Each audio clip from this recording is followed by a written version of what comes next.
Olá a todos, sejam muito bem-vindos ao canal God On em mais um podcast no nosso quadro chamado GoCast. Antes que eu esqueça, não deixe de se inscrever em nosso canal no YouTube, no Instagram e se você gostar do nosso trabalho aqui, compartilhe, porque dessa forma você estará ajudando o nosso canal e também contribuindo com o Evangelho. Hoje tenho o prazer de receber um grande amigo, época de infância ainda, né? O pastor Jonathan da Veiga, da Igreja Batista Nova Primavera. Pastor Jonathan, um prazer tê-lo aqui conosco hoje. Prazer, Johnny. Obrigado pelo convite para estar aqui. Uma honra, né, poder conhecer aqui o projeto Codion e o podcast, né, GoCast, e poder ajudar, contribuir de alguma maneira é sempre muito, muito bom. Me sinto muito honrado. Obrigado pelo convite. Amém, né? E não, espero que não seja o primeiro, né? Tem algumas outras vezes, né? Amém, amém. Amém. E para hoje nós temos, né, a honra também de receber aqui em nosso estúdio o pastor Nivaldo Cavalari, que é o pastor da primeira igreja batista aqui de Paranaguá, que está pastoreando a igreja desde 1995. Uma vida, pastor, 27 anos quase à frente do trabalho. É um pastor formado em teologia em 1983, pós-graduado em teologia no ano de 2003, consagrado ao ministério da palavra em 1983, alguns aninhos também. E tem outros aqui, né? Pedagogo, né? Formado em 2012 e também em 1989, formado pela Escola Superior de Guerra em Políticas e Estratégias. Pastor, um prazer tê-lo aqui conosco para esse podcast. Prazer é nosso, né? Esperamos que possamos contribuir também aí para esse projeto e com certeza é um projeto de futuro. Amém. Glórias a Deus, assim seja. Esqueci de falar que também o pastor é historiador, tem uma bagagem aí grande aí para contribuir com a gente aqui hoje. Bem, pastor, um dos motivos que nós, né, gostaríamos, né, de ter a Igreja Batista aqui é para falar um pouco sobre a história da Batista, que é uma história muito rica, uma igreja histórica, né, assim dizemos, conhecida a nível mundial. E eu gostaria de saber do pastor algumas informações a respeito de quando a Igreja Batista iniciou, aonde, em que local, como que se inicia o trabalho batista. É o primeiro trabalho batista no mundo. Bom, nós temos que ter uma visão clara do período em que a Igreja Batista surge no mundo, que é um período de reformas, né? Um período que estava em ebulição teológica, podemos dizer, ou eclesiológica, né? É. O período de reforma começa de uma forma mais clara por volta de 1515, né? E ele vai se estender até 1650. É um período que a gente vai encontrar aí toda essa ebulição. A teologia começa a tomar forma, principalmente a teologia protestante. Os batistas, na verdade, podemos dizer que é a última, ou uma das últimas igrejas históricas, né? No sentido, quando a gente pensa em termos das igrejas históricas, aquelas que fizeram parte desse período da Reforma Protestante. Sim. Nós temos um período de ebulição teológica e algumas dessas reformas foram frutos desta ebulição teológica. Mas no caso da reforma protestante na Inglaterra, nós vamos ver que foi mais uma questão política, né? Havia mais um interesse do rei Henrique VIII no seu próprio casamento do que propriamente numa uma reforma protestante. E ele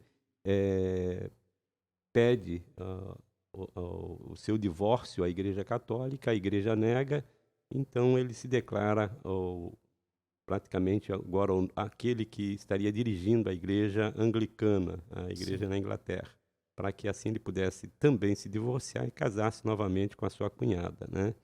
Então esse é o processo que a gente vai encontrar da reforma anglicana. Só que essa reforma, na verdade, ela carecia de algo mais profundo, que era uma reforma teológica. E esse era o questionamento da maioria dos teólogos ingleses, né? Lutero já foi essa o ponto de partida, né? Sim, aí a gente já tinha a reforma luterana, já tinha a reforma da Igreja Reformada, né, por Zwinglio, nós tínhamos a reforma calvinista Sim. e também já tínhamos a Igreja Congregacional, que já havia Isso. surgido também todo esse bojo, né? Então nós temos aí várias reformas que haviam acontecido e quando a reforma protestante, a reforma anglicana, ela surge já quase também no finalzinho desse processo, né? E para complicar a situação, nós tínhamos ali um grupo separatista dentro da igreja anglicana, né? E esse grupo separatista começa a ser perseguido politicamente e teologicamente. Então havia toda uma pressão em cima disso. Henrique VIII queria fazer uma reforma, mas não tão grande a reforma assim, né? Não, ele não queria, ele queria reformar a vida dele, né? Não a igreja. Então, agora, os pastores, maioria calvinista, desejava, de uma forma clara, uma reforma teológica. Tá? E os separatistas ingleses, eles começam, então, uma pressão sobre isso. Com a mudança do governo inglês, de um governo que era protestante para um governo católico, começa uma perseguição principalmente a esses grupos separatistas ingleses. Né? E com essa pressão sobre esse grupo, então um grupo de 33 pessoas, tendo à frente John Smith e Thomas Hales, né? Eles resolvem então irem para a Holanda e lá se fixarem, lá havia liberdade religiosa. Sim. E lá eles poderiam então crescer. Certo. Chegando na Holanda, eles têm um contato com os huguenotes e conhecem, então, uma teologia protestante de fato, né? Mas ainda com o batismo por imersão, né? E aí começa uma negociação entre os que foram com John Smith e esses huguenotes, e também John Smith começa um namoro com os anabatistas. Sim, sim. Tá? E isso vai resultar mais tarde na saída do John Smith do primeiro grupo de batistas. Ele acaba ficando pro lado dos anabatistas. Dizem que lá ele morreu, né? Certo. E Thomas Hales e o grupo batista discordavam dessa aproximação dos anabatistas. Bom, em 1608, então, é organizada a Igreja Batista em solo holandês. Holandês. 1608. Então, tá. Tanto é que foi comemorado 500 anos dos batistas e foi celebrado exatamente como 1508. 1608. 1608, desculpa. Tá. E 1612... Aí é uma outra história. É uma outra história, não é? Então a fundação podemos considerar 1608. Não, é celebrado em 1608 na Holanda, mas com batistas mesmo é 1612 na Inglaterra. Porque esse grupo sai da Holanda e vai para a Inglaterra, ficando lá a John Smith. Certo, entendi. E aos arredores de Londres, então, esse grupo se organiza e pela primeira vez é chamada de batista. E era de uma forma até jocosa, né? Não era um apelido, é um apelido, né? O Batista surge como um apelido que foi dado a esse grupo que agora eles estavam batizando de uma forma diferente do que todos os grupos daquele momento batizavam. Então ele vem da palavra batismo. Batismo, sim. Aí são os rebatizadores, né? Isso. Então eles começam a ser chamados de batistas. Que, na verdade, oficialmente, eles passam a ser rebatizadores, no sentido lato da palavra, em 1647. Opa! Tá? Eles batizavam por imersão, mas ainda o batismo por aspersão ainda estava bem presente no meio do primeiro grupo. Né? E, oficialmente, mesmo em 1647, que eles passam a batizar por imersão. E aí é reconhecido dentro da declaração de fé. A data de fundação mesmo é 1612, né? Que a gente reconhece 1612 lá na Inglaterra, né? Exato. E ali que surge realmente de onde tem todos os documentos que trazem esse grupo até os dias de hoje. Me parece que ainda tem o templo lá, ou pelo menos os alicerces do templo nessa região. Que bom. Legal, né? Tem uma história lá e ainda hoje tem vamos dizer assim, alguma arqueologia, talvez, no local. E, pastor, então forma-se a Igreja Batista, né, vamos dizer, 1612. Como é que a igreja consegue se firmar e avançar a um nível que nós, né, mundial, né, porque ela se espalha de uma forma assim que hoje a gente vê a Igreja Batista presente em todo o mundo. Como é que começam esses primeiros passos? Começa com rompimento com o calvinismo, né? O momento que rompe com o calvinismo e começa a nascer a ideia de missões, de você ir fazer missões, O ID, né? O cumprimento do ID. aí começa, na verdade, o trabalho de desenvolvimento. A princípio, pensamento calvinista, Deus é soberano e se ele quiser salvar alguém, ele vai salvar e tudo bem. Esse era o pensamento da época. E quando se levantava alguém falando em fazer missões, ele dizia, se Deus quiser, ele vai levantar alguém lá, você não precisa se meter no meio, né? Deixa que Deus faça na soberania dele. Né? Entendi. E aí até que começa o trabalho de missões realmente e começa a sair da Inglaterra. Também com a perseguição na Inglaterra e com toda aquela pressão política ainda que havia na Europa, começam ali a colonização dos Estados Unidos. E um grupo vai para os Estados Unidos e lá constitui o sonho deles de ter um Estado livre, um Estado onde a liberdade religiosa, a liberdade de expressão pudesse ser ampla. Então, eles começam, já no meados praticamente por 1647 em diante, esse grupo começa a ir para os Estados Unidos e começa, então, um trabalho nos Estados Unidos. Eu vi pela internet que os batistas chegaram em 1638 nos Estados Unidos, mais de 100 anos antes, né, dos Estados Unidos ser reconhecido como nação, né, em 1776. Cento e poucos anos antes já estavam lá os batistas, né? Exato. E ali eles crescem, desenvolvem, se tornam, inclusive, a maior igreja evangélica nos Estados Unidos. Acho que até hoje hoje é a maior, né? É bem forte, só que está bem seccionada já, né? Com vários segmentos batistas. Movimentos, né? Tantos movimentos que foram surgindo aí. Felizmente, a teologia, ela deveria ser, não digo estática, né?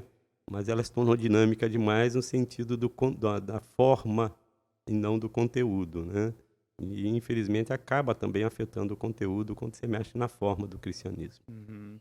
E esse grupo, ele vai crescer lá nos Estados Unidos e acho que uma das coisas do DNA batista tem a ver sempre com missões, né? Missões. É isso que caracterizou desde o início a fundação do espírito batista, digamos assim. Exato. E aí eles vêm para o Brasil lá na guerra, acho que alguns que vieram lá da Guerra da Secessão, naquele período ali de guerra americana. Antes da Guerra de Secessão, o Brasil tinha sido considerado como um país cristão nos Estados Unidos.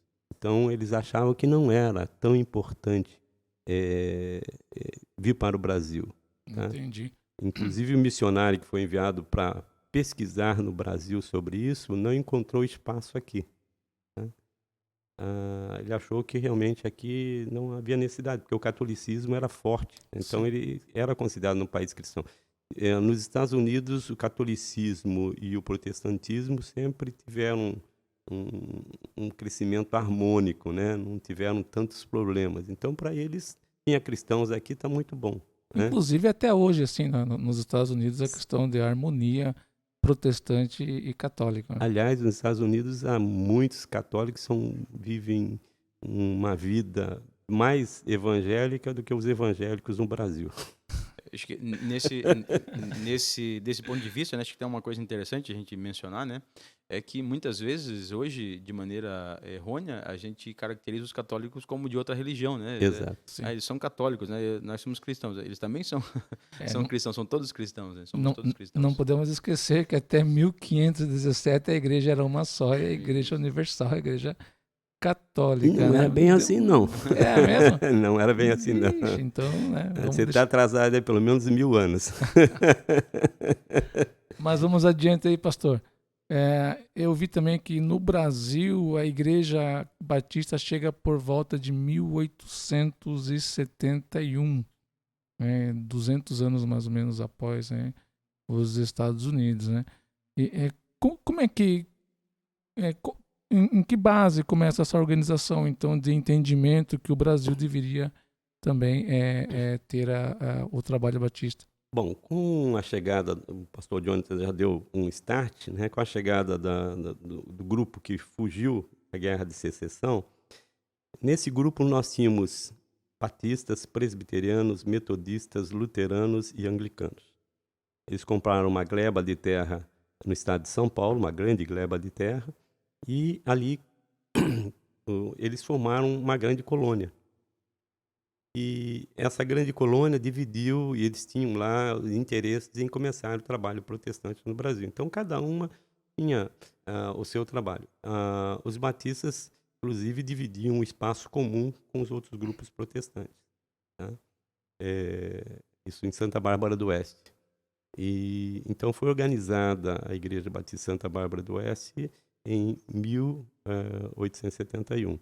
Foi na colônia americana de Santa Bárbara do Oeste, e ali começa o trabalho batista no Brasil, que tinha uma ênfase apenas naqueles que eram imigrantes americanos.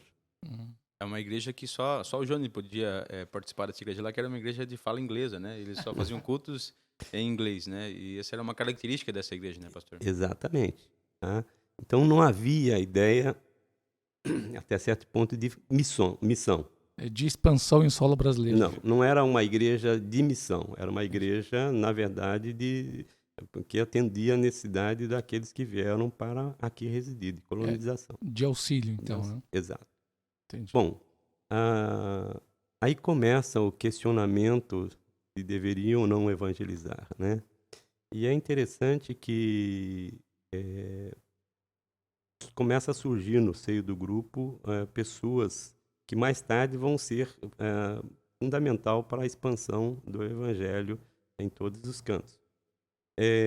Nos Estados Unidos, eles começam a se voltar para o Brasil depois de uma tentativa de evangelização da África do Sul.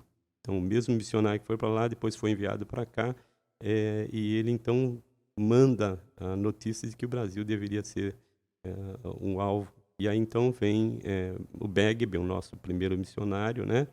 Ele vem para Santa Bárbara do Oeste para aprender o português, né? E lá ele, então, conhece também outros elementos que vão compor a primeira igreja batista em solo baiano, que foi considerado por muito tempo a primeira igreja batista do Brasil, como 1822 sendo o início do trabalho batista no Brasil. Mas, na verdade, é o início do trabalho de missão, agora voltado para o povo brasileiro. Então, esse missionário ele fez uma análise do território brasileiro e ele encontrou lá em Salvador, né, um lugar onde tinha mais concentração de pessoas e onde havia essa necessidade, e a partir daí que tem esse desejo, né, de plantar uma igreja para brasileiros, né, de língua portuguesa. Com base missionária, né? Isso. Com visão missionária, vamos dizer. Era uma igreja brasileira com língua baiana. Era uma igreja de sotaque, né? Mas para a gente não se estender muito, e como é que a igreja chega aqui em Paranaguá? Bom, é interessante que a igreja de Paranaguá ela não tem muito a ver com essa história toda, né? Ela tem a ver com uma outra história, uma perseguição que houve lá em Portugal, na área de Ilhas, né? Na Ilha da Madeira. Houve uma perseguição religiosa, então um grupo religioso foge para o Brasil. Eles eram congregacionais e se fixaram no Rio de Janeiro e partem em São Paulo. O nosso pioneiro do trabalho batista, na verdade, ele é filho de um desses imigrantes que veio da Ilha da Madeira. Congregacional. Certo. Ele morava no Rio de Janeiro e, na adolescência, se afastou do Evangelho e depois foi para Santos, onde tornou-se um grande comerciante. Samuel Pires de Melo, ele se torna um grande comerciante no Rio de Janeiro, aliás, em Santos, e tinha uma loja de penhores, que seria, na verdade, uma loja de empréstimo. Hoje ele era agiota. Sim, esse é o termo certo. Né? Atualmente é o agiota, né? E ele vivia disso. Ele também tornou-se um homem influente e chegou ao grau máximo dentro da maçonaria, grau 33. Quando se converteu, ele renunciou à maçonaria, né, e começou a se dedicar plenamente ao evangelho. A princípio, ele recebeu muito apoio da Igreja Cristã Evangélica de São Paulo. Né?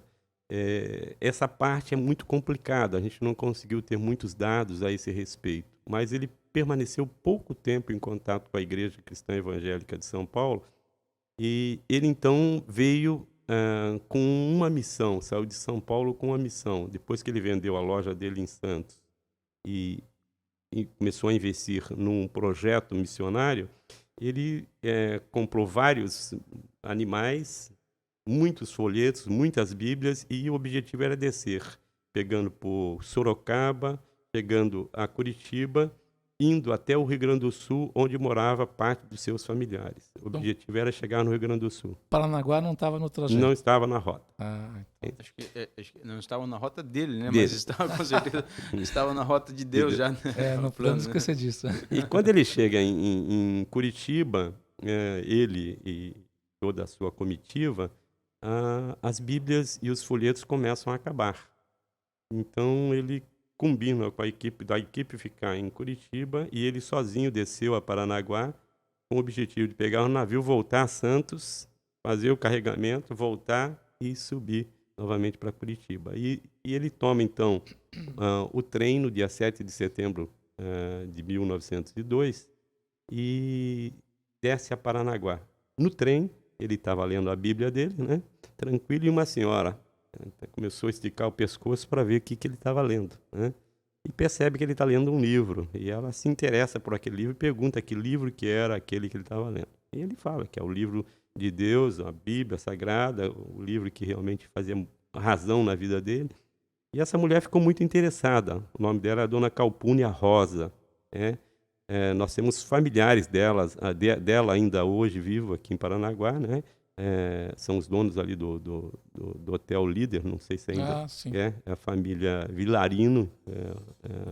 E essa família, na verdade, Dona Calpurnia, ela começa a conversar e pergunta se Samuel Pires não quer aproveitar o ensejo de, estando em Paranaguá, fazer um culto na casa dela, ou pelo menos expor o livro que ele lia na casa dela. E ela abriu as portas da casa dela para o pastor Samuel Pires de Melo. Ele não era pastor na época, não, né?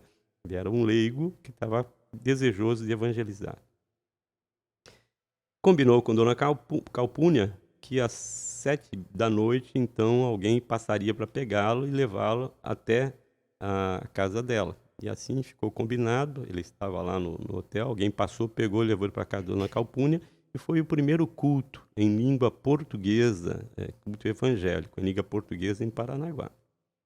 Por quê? Porque antes disso já tinha vindo um outro alemão aqui e tinha feito um trabalho aqui mais na língua alemã. Certo. E principalmente para a elite de Paranaguá. E que não deu certo, e o trabalho não prosperou. Bom, com o trabalho na casa da Dona Calpurnia, Samuel ficou bem impactado com a recepção e com o número de pessoas que tinha presente na casa dela. E aí, outra coisa comitantemente acontece. Ele vai comprar a passagem para ir para Santos, passagem de vapor, era chamado o navio na época, vapor, né?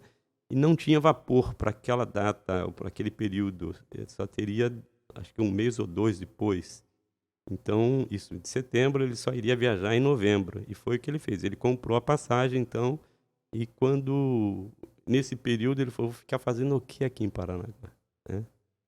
E aí, então, ele alugou uma sala e começou um trabalho aqui em Paranaguá. Interessante observar como é que as coisas aconteceram, né? Exatamente. Numa direção... Acho que se fizesse tantos planos não daria tão certo, né? Como que isso foi... E Jânio, você que fala, né, através do podcast, do canal, né, falando com uma geração bem jovem, né, a importância de contar isso, né, porque você passa na ruas, e aqui em Paranaguá, né, rua Samuel Pires de Melo, e você, às vezes, não sabe a história por trás de por que essa rua tem esse nome, né? Exatamente. E contar isso, contar a história a uma geração é manter viva a história daquele próprio povo, né? E é interessante também ver a maneira que Deus age, né? Sem esperar, ele então encontra aqui vamos assim dizer, né? É um chamado de Deus sem ele saber. Então, na rua, ali hoje é Faria Sobrinho, mas era Pêssego Júnior, né? Ele, mais no final da rua, ele tinha alugado, ele usou o salão que tinha lá chamado Rink. E parece que era um local onde se fazia várias atividades esportivas e não sei direito o que tinha naquela. E ali era usado por ele. Depois ele aluga mais próximo aqui da catedral uma casa. E aí começa um trabalho e nisso chega o navio e ele vai para Santos e diz o seguinte: eu volto. E aí ele volta, né? E volta para Paranaguá e já no início de 1903 e começa então um trabalho agora num salão alugado. Tá, o pastor falou ali perto da catedral. Já era aquele ponto onde... Não. Ah, tá. Aí ele compra, em 1904, ele compra aquela propriedade onde está a primeira igreja. Um ano depois. Nesse período, ele investe praticamente o resto que ele tinha ainda do dinheiro da venda da loja dele lá em Santos. Ele investe o resto, né? E ele traz a esposa e os filhos para cá. E ali ele constrói um templo e uma casa para morar e uma sala para educação religiosa ou para fazer um colégio. Tá? Então, em 1903, basicamente, no dia 7 de setembro de 1903, ele faz uma festa comemorando o primeiro ano da sua chegada a Paranaguá. E deixa eu fazer uma pergunta. Mas ainda não era bandeira batista? Não. Era chamada de Igreja Cristã. E ele mandava anualmente, de 1903, todos os dias 7 de setembro, ele mandava para São Paulo um relatório do que aconteceu naquele ano, para a Igreja Cristã Evangélica de São Paulo. Certo. E aí o Samuel fica aqui, só que ele começa a ter os males do litoral. Ele pegou aqui uma doença, né? Ele pegou a malária e aí começou a ter problemas sérios com a malária. A febre amarela. Febre amarela. A febre amarela, né? Ele começou a ter problema sério com a maleita, né? Que ele chamava. E aí isso foi debilitando ele. E ele precisava, de vez em quando, sair daqui para fazer tratamento fora. E quando foi em 1909, ele estava bem debilitado. E aí então ele viu que morreria e a igreja ficaria aqui. Ele entrou em contato com a igreja congregacional do Rio de Janeiro. E então não teve resposta, porque eles disseram que não tinham interesse em investir aqui em Paranaguá num trabalho missionário. Ele fez contato com a Igreja Cristã de São Paulo. Não houve resposta. Então, ele procurou a Convenção Batista Paulistana, que não tinha nenhum trabalho batista aqui no Paraná. E a Convenção Batista Paulistana, naquela época, tinha uma boa ajuda da Convenção Batista Americana, né, da Missão Americana. Sim. E quem estava à frente da Missão Americana era pessoas ligadas ao princípio batista aqui no Brasil. Missões. Então, missões. Pastor Dieter, o Begby, né? Estavam Sim. todos dando apoio a São Paulo naquela época. E então eles vêm o Begby com um grupo para conhecer a igreja. Era uma igreja de 260 membros. Já desse tamanho. 231 mesmo, desculpe. A igrejinha desse tamanho, pequenininha. Para aquela época. Só que era assim, ele tinha congregação e pontos de pregação de Guaratuba a Guaraqueçaba, quase. Ele tinha evangelizado tudo. E por incrível que pareça, em 1907 ele montou uma escola em Itaqui. Itaqui, olha, Johnny. Uma escola para a educação de Itaqui. Eu acho que isso também é bom a gente falar, né? Que faz parte desse princípio batista muito a questão dos colégios, né? Que acompanhavam os templos.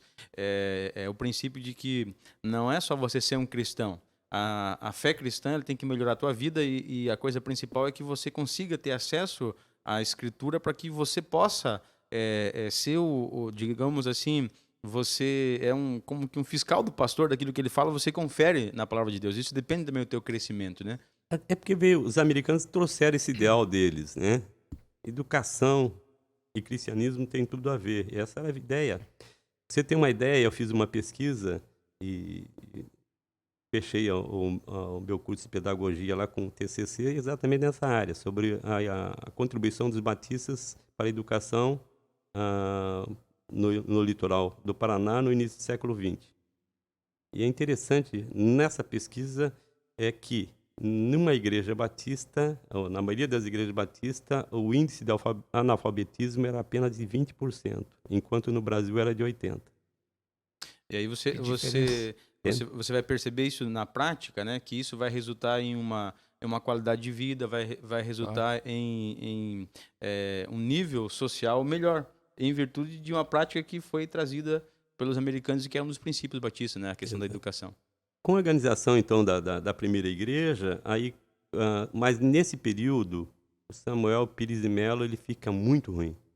Ele tem que se ausentar de Paranaguá, em 1910, né? A igreja foi reconhecida pela Convenção Batista Brasileira, na verdade, em 1910. Ele passa a igreja para a Convenção em 1910. E ela passa a ser batista a partir daí, né? E se formos ainda um pouquinho mais, a gente diria que ela passou a ser batista mesmo em 1911, né? No sentido de organização, de começar realmente.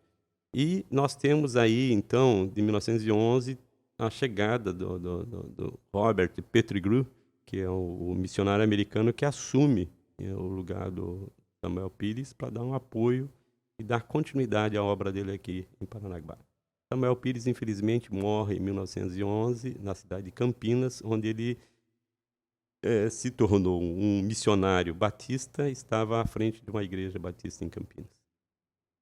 E é uma coisa maravilhosa, até interessante do ponto de vista, né, porque o Samuel Pires de Mello não era batista de início, mas os princípios de plantação da igreja, ele parece que segue todos os princípios já batistas, né? Inclusive essa questão da educação, de ter essa preocupação com o colégio, Exato. que é todo esse padrão batista de influência americana, né? Mais ainda, né? Você vê só que quando os americanos que vieram aqui na missão de reconhecer os batistas, porque os batistas batizam por imersão. E a igreja cristã evangélica, naquela época, se poderia batizar ou por imersão ou por aspersão. Mas quando eles vieram aqui, fizeram todo um mapeamento da igreja, eles disseram, não, uma igreja batista não precisamos rebatizar ninguém, nada, entende? Porque geralmente o que os batistas fariam é o seguinte, vamos rebatizar todo mundo, entende? Naquela época, tá? Os batismos aconteceram na Costeira, onde hoje está o TCP. Ali tinha uma prainha, era chamada Prainha, aquela região. Infelizmente, a gente não pode mais nem reproduzir ali o local do batismo, porque o TCP está em cima. Eu cheguei aí na prainha ainda. Peguei essa época aí, né? Então você tá velhinho, cara. Sabe, né? 45, né? Já faz, porque eu morava na Costeira, né? Eu cresci ali na... Tá bom, pegou o jacaré a rabo ali. Enfim. Mas, pastor, vamos indo adiante aí. Como foi a vida do pastor na sua juventude, né? Se o pastor veio de berço cristão, se durante a caminhada o pastor chegou a se afastar, enfim, né? Sabe como que são os caminhos, né? Não, às vezes não são tão fáceis para alguns, mas alguns às vezes que vêm com uma base firme, né? Eu fui alcoólatra até os 19 anos. 18 para 19 anos. Sem contato com o evangelho. Sem contato com o evangelho, mas de uma linha católica, né? Certo. Na verdade, meu primeiro contato com o evangelho foi aos 8 anos de idade. A minha irmã, ela era evangélica, né? Ela tinha uma formação evangélica, mas era a única na família. Mas a família não era. A família era de linha católica, uma linha não praticante, né? Então, quando eu pouco mais cedo, eu cheguei a frequentar uma igreja batista, né? Mas só fui me converter em 1977, quando eu já estava no último grau de alcoolismo. Então era essa a pergunta que eu ia fazer, mas o pastor já falou, né, na questão se era viciado. Então o pastor se considerou um viciado? Não, eu fui alcoólatra mesmo. Eu cheguei ao último grau, cheguei a passar por um processo de delírio, um trêmulo, Eu fui internado com coma alcoólica 3 vezes. E essa história, como é que o pastor vindo dessa família, de uma família assim, tendo esse problema com álcool, como que vem essa questão do chamado ministerial? Como que o pastor, né, chega a Deus falar com o pastor, chamando o pastor para ser um obreiro dele? Como que aconteceu isso? Bom, após a minha conversão, houve assim um pêndulo que estava num extremo, foi para o outro, né? Dois extremos. Eu me tornei assim uma pessoa muito fechada e, como se diria, santarrão mesmo ao extremo, né? Então eu passei a buscar muito a Deus e me afastar o máximo possível da questão da bebida, do cigarro. Sabia os malefícios que tanto o risco. cigarro como a bebida tinha causado à minha vida, então eu passei a me dedicar àquilo que pudesse me afastar o máximo possível da bebida. E tinha crise da abstinência ou não? Olha, por incrível que pareça, na área da bebida, eu não tive crise de abstinência. Na área de cigarro eu tive, né? Entendi. E tive crise de abstinência na área sexual também, Certo, né? certo.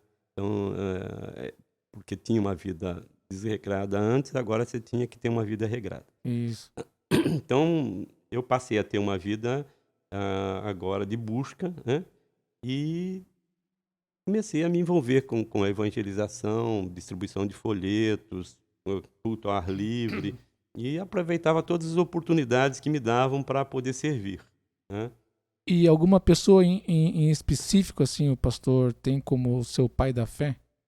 Não, seria minha irmã. A minha Sua irmã, mesmo. na verdade, eu aceitei a Cristo porque a minha irmã, que me levou uma vez na Igreja Batista, quando eu era criança, que me levava de vez em quando à Igreja Batista quando eu era criança, ela ficou enferma, né? Estava numa situação bem grave de saúde. Na época, ela teve um aborto infeccioso, um aborto espontâneo, né? E ela me pediu que eu fosse orar por ela. Mas no dia que ela pediu que eu fosse orar por ela, que seria no domingo, né? Foi quando eu entrei em coma, na parte da manhã, por causa de bebida alcoólica. Tinha ido para uma festa da padroeira da minha cidade, lá, da cidade não, de um vilarejo que tinha na fazenda, né? E eu acabei bebendo demais e entrei em coma. Na parte da tarde eu voltei melhor, estava melhor, ainda me sentindo bem arrebentado, mais sóbrio, né? E então eu resolvi ir nessa igreja onde ela frequentava, que era a Igreja Batista da minha cidade, e pedir oração por ela.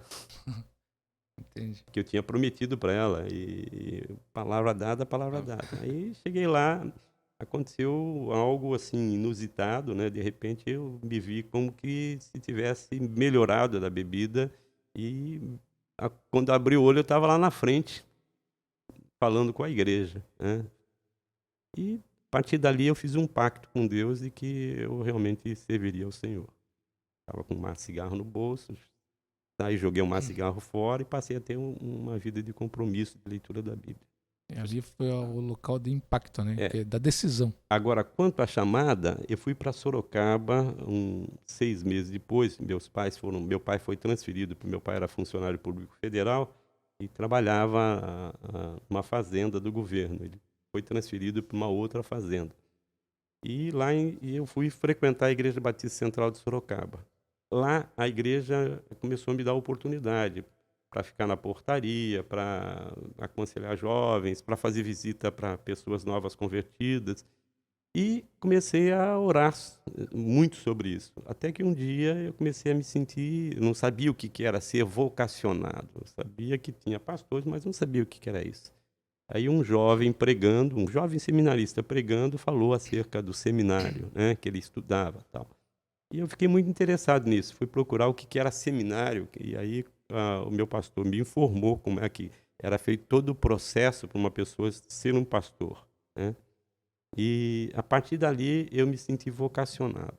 Eu me senti que Deus estava me chamando. Toda vez que havia uma pregação de missões, pregação para o ministério, isso me tocava muito, né? O desejo começou a arder no coração. Muitos já me chamavam de pastor, né? no local onde eu trabalhava, na fábrica onde eu trabalhava, geralmente o pessoal já falava, pastor, pastor. Por quê? Porque eu estava sempre pregando, estava sempre com a Bíblia na mão, sempre dando oportunidade, a brecha abria, eu entrava, né?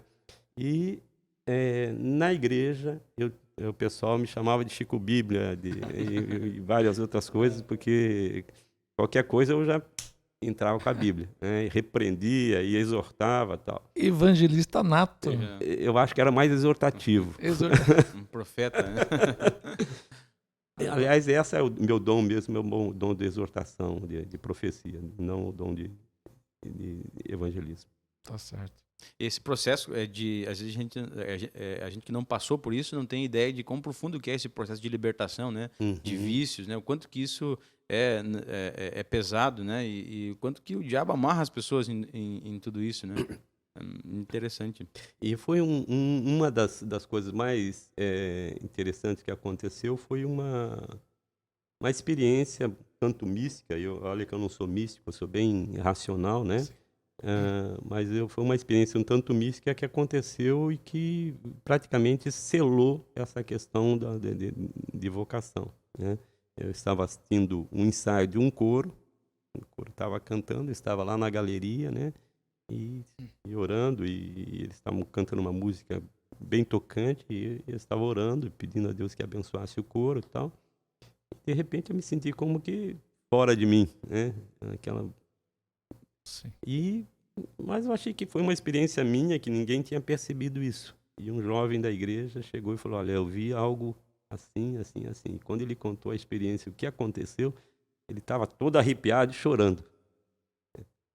E aquilo lá foi praticamente o que selou a minha chamada. A partir dali eu tinha a convicção de que Deus estava fazendo uma obra. Porque eu senti. Entendi. E ele viu. Entende? Uma coisa interessante, talvez, para o jovem que está acompanhando a gente, né? E muitas vezes uma das coisas que o diabo trabalha muito na mente da gente é de colocar as mentiras, né? De que você não é capaz de sair, de que não vai dar certo, de que você, já que você está no vício, você se suje mais ainda, que você se afunde mais ainda. E acho que o testemunho do pastor vem trazer essa lição preciosa de que a libertação, Deus tem poder para libertar você, Deus tem poder para realmente tirar você do lamaçal do pecado, dos vícios e colocar você em lugar de honra, né? O pastor saiu lá do vício da bebida e foi chamado por Deus para ser um pastor e já está há tantos anos, né, servindo ao reino de Deus. Isso é algo maravilhoso que somente Deus faz, né? Agora, uma família que marcou muito a minha vida foi a família Solion. Nesse ano que eu estava passando por esse processo de vocação, a família Solion, eu pagava, a dona Juliana Solion era uma senhora viúva, e ela morava sozinha, ela tinha quase 80 anos, e ela me convidou para morar na casa dela, né? E ela era uma pessoa assim muito crente mesmo, né? Ela era húngara e tinha uma vida cristã fantástica. E os filhos dela também eram pessoas assim muito íntegras. E quando eu comecei a compartilhar com um dos filhos que eu me sentia vocacionado, ele foi uma pessoa que me deu muito apoio nesse sentido e me ajudou bastante a ter essa abertura de visão. Tá. Mas só voltando aqui um pouquinho, o pastor Johnny aqui também tem uma história muito bonita até ele chegar ao pastorado, né? Ele veio de um local muito pequeno chamado Itaqui, né? Na verdade, não podemos esquecer disso. E com muito esforço e com muita luta e muita dedicação, eu digo porque eu sei, hoje ele está aqui, né? Como pastor da Igreja Batista, e é um exemplo também para você jovem, independente de onde você seja, o Johnny aqui pode ser o seu espelho aí. Um outro dia a gente fala sobre isso, né, pastor? Podemos falar assim, né? Claro. Como disse o pastor Nivaldo já foi na ordenação, né? Pode vir alguma coisa boa de estar aqui, né? Ele brincou, né? Parafraseando lá a palavra de Natanael, né? A Jesus, né? E veio o pastor Jonathan, né? Mas a gente está aí, né? Servindo. Tá certo. Pastor, o que você poderia destacar como o seu maior desafio como pastor? Até a presente data, vamos assim dizer. O maior desafio é você mesmo, sabe? É você superar você mesmo. Nós somos muitas vezes dominado pela carne, pelos nossos sonhos, pelos nossos ideais. Acho que o maior desafio para um obreiro é ele mesmo. E nunca chegou a pensar em desistir? Ou já passou isso pela sua mente? Nunca. Eu tenho ouvido muitas entrevistas dizendo que muitos pastores já pensaram, acho que quase 70% dos pastores já pensaram. Eu nunca tive nenhum momento de pensar em desistir. Eu tenho 40 anos, vou completar 40 anos, aliás, o ano que vem, de ministério. Pastorei até agora 3 igrejas. A primeira igreja eu pastorei por 4 anos, fiquei 4 anos como seminarista, depois 4 anos como pastor, e foi um desafio grande, porque eu tinha ali um corpo diaconal de linha dura, de linha pesada na época, né? E um desafio da imaturidade e ainda solteiro. Ah, entendi. Tá? Casou posteriormente. Casei durante o ministério. É. Né? Eu comecei a pastorear no final de 83, casei em 86. Então, teve um período aí solteiro. Mas, depois a outra igreja, imagina um pastor jovem, se assumiu uma igreja eu estava com 29 anos, quando eu assumi a primeira igreja batista de Queimados, no Rio de Janeiro. A igreja tinha 720 membros. Entende? Então... Uma experiência em tanto. Para quem veio lá da roça, não é diferente do Jonathan, sair lá da roça. Botucatu é uma cidade do interior, né? Então, com todas as minhas dificuldades, eficiências e com todos os medos possíveis. Sim. Tá? Pastorei aquela igreja durante foram 8 anos de bênçãos, né? E depois, estou há 27 anos aqui na primeira de Paranaguá, onde, quando eu vim, o pessoal aconselhava a não vir. Porque o povo não era fácil. Disseram que tinha donos da igreja e que eu não pastorearia aqui por muito tempo, não. E realmente, quando eu assumi a igreja, a média de ministério aqui na primeira igreja batista de Paranaguá era de 3 anos e meio. Para você ter uma ideia, a igreja tem 119 anos, vai fazer 119 anos, e ela já tem mais, se for colocar de ministério, de períodos de ministério, ela tem mais de 34 períodos diferentes. 34 pastores, Então, seria 34 pastores. Muito tempo, se você dividir 120 por 34, sim, vai dar aí 3,5. 4 no máximo. E o pastor está 27, olha. E o pastor Martins também ficou um período bom. O primeiro período ele ficou de 46 a 1960, então dá 13 anos. Né? 13, e depois ele ficou mais um período de 67 até 78. Ele ficou 2 períodos aí. Razoavelmente longos, né? Então, quase 23 anos também. O pastor Martins tinha casa à noite aqui, né? Tinha, eu lembro do pastor Martins. Eu lembro também. Tinha lá. O pastor Martins, para mim, foi posso dizer, um exemplo. Um exemplo de fé, de integridade, um amigo, um pai, uma pessoa que hoje faz falta tremenda na minha vida. E deixou um nome, né? Um nome como um homem de Deus batista aqui em nossa região, né? Com certeza, deixou um legado grande aí para todas as igrejas, para a gente. É isso aí. Pastor Jonathan, vamos lá.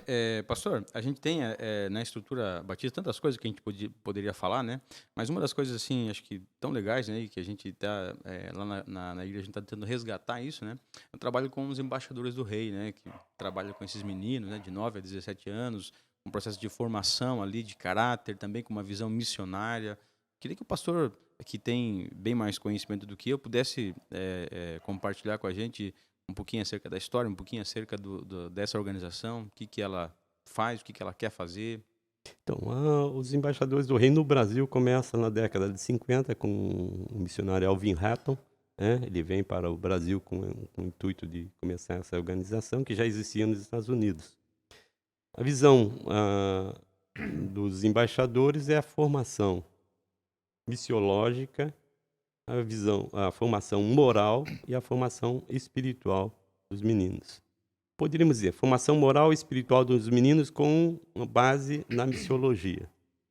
Despertar no menino os valores cristãos e impulsioná-lo para a obra missionária.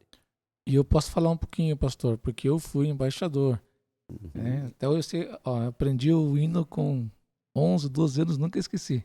E uma vez embaixador? Sempre embaixador. Inclusive, encontrei um amigo meu, minha esposa está aqui, né, nos bastidores, ela viu um amigo meu chamado Jorge, se você estiver assistindo, encontrei ele no Hipercondo, conversamos um pouquinho, falei, Jorge, tô com um canal lá, tal. Aí ele entrou lá, comentou, uma vez embaixador, ele escreveu assim, 3 pontos, eu falei, sempre embaixador, porque eu quero dizer pro pastor, né, que eu tenho um apreço muito grande por esse trabalho, porque eu acho que eu fiquei uns 2 anos, 2 anos e meio, talvez, né, 3, nos Embaixadores do Rei. E foi um trabalho que cravou realmente uma semente no meu coração que eu nunca esqueci e me ajudou nos momentos difíceis para eu me levantar. Porque aquilo que foi ensinado, os valores que foram ensinados lá, foi algo assim que eu carrego comigo, de muito aprendizado. Tenho pastor Jeremias Correia Júnior, pastor da igreja de Moarama, com 13, 14 anos, aquele jovem, ele tinha uma liderança super exemplar para um garoto de 13, 14 anos. E o Jeremias tinha essa vocação, esse chamado, e eu até hoje fico admirado quando eu lembro do Jeremias. Falei, como é que o Jeremias naquela época tinha essa capacidade de liderar a gente? Diga de passagem, fruto de Itaqui. O pai dele. O avô dele foi um dos primeiros convertidos em 1907 em Itaqui. Olha só, Verdade. olha. Tá? Tem a sua origem O lá, Chico Pato, velho, né? Dizem que Pato, lembra? Tem a história do Chico Pato em que em 1907 ele se converteu. Foi o primeiro contato que ele teve com o evangelho. Mas ele foi batizado só mais tarde. Muita gente acha que ele é fundador da igreja e tal. Não. Ele, na verdade, foi batizado, se eu não me engano, em 1925, por aí. Tá, então só para a gente concluir aqui, o trabalho dos Embaixadores do Rei é um trabalho que continua. Deve continuar, precisa continuar. O que acontece é que com essas novas formas de ministérios, muitas igrejas abandonaram o trabalho com os embaixadores. Tá? Aliás, esses modelos eclesiológicos modernos tendem a simplificar de uma forma o trabalho da igreja, a estrutura da igreja, mas, por outro lado, acaba realmente deixando de lado muitas coisas que são essenciais na formação. Valores. Né? Tanto os embaixadores como as mensageiras do rei, que são 2 organizações, uma para as meninas, outra para os meninos, na verdade, tem sido abandonada por boa parte das igrejas. Não, agora é PGM, é isso, é aquilo. Não tem problema de você ter PGM ou você fazer esse ou aquele, mas você precisa ver que há determinadas coisas que têm uma formação diferenciada. E o caso dos embaixadores e das mensageiras do rei é uma organização que hoje ela é responsável por quase 60% das vocações que nós temos no meio batista. De pessoas que hoje estão no ministério ou que, mesmo que não seja no meio batista, estão em outros ministérios aí fora, em outras denominações. E eu estou aqui para dizer que a semente ficou em mim, porque o trabalho era extraordinário. A gente, com 11 anos, ia visitar os asilos. Sim. E lá a gente louvava, a gente falava com os idosos, levávamos frutas, a gente visitava lares de pessoas enfermas. Nós, crianças, orávamos lá, líamos a Bíblia, tinha uma ligação. A gente ia fazer trabalho na casa pastoral, trabalho na igreja, e era extraordinário. Hoje, por exemplo, tentaram fazer um trabalho real, né? Um serviço real. Serviço real. Serviço real. Aí, não pode, porque se o Ministério Público passar aí na frente e as crianças estiverem limpando a grade da igreja, vai ter problema. Eu acho que até eu queria tocar nesse assunto que a principal mudança, a meu ver, foi uma mudança no que diz respeito ao papel da criança e a sua capacidade, né, do adolescente, né? A gente julga que um pré-adolescente ou um adolescente, né, aí nos seus 11, 12, 13, 14 anos, ele não é capaz de fazer. Ele não tem essa capacidade. Então, exploração infantil. A nossa percepção mudou a respeito disso aí. Você está falando aqui, eu não fui embaixador, mas eu tinha, acho que essa idade, uns 11, 12 anos, e eu lembro que a gente ia nas casas das pessoas, fazia culto. Eu, com 11, 12 anos, eu pregava na casa das pessoas, lia, cantava. E hoje a gente... meu filho tem 11 anos. Eu não vejo ele fazendo isso com 11 anos. E deixa eu falar, pastor Jonathan, eu limpei a grade da igreja, eu ia na casa pastoral, ajudava a limpar o terreno, mas isso não era algo... A mensagem que ficava em mim é que eu estava contribuindo de forma... Zelando do patrimônio do reino É e isso. lutando pelo reino de Deus. Essa era a informação Uhum. psicológica, né, no coração que a gente tinha, que a gente estava contribuindo com o evangelho. E outra, aliava ao serviço, a brincadeira, porque de vez em quando vinha um jato d'água na cara, vinha um sabão na Isso. testa, E- aquelas brincadeiras todas. Mas tudo com respeito, dentro de uma moralidade, dentro de uma orientação evangélica. O quanto que isso ia formando o caráter, né? Formando o Você- caráter, é algo muito positivo e Sim. é uma pena que um trabalho desse hoje esteja assim, né, numa... Aqui no estado do Paraná, estão tentando dar uma soerguida. resgatar. No estado do Rio de Janeiro é muito forte, no estado de Minas é muito forte, no estado do Espírito Santo é muito forte. Aqui nos estados do Sul, geralmente, a maioria dos estados teve quase que uma organização em extinção. Uhum. Tá.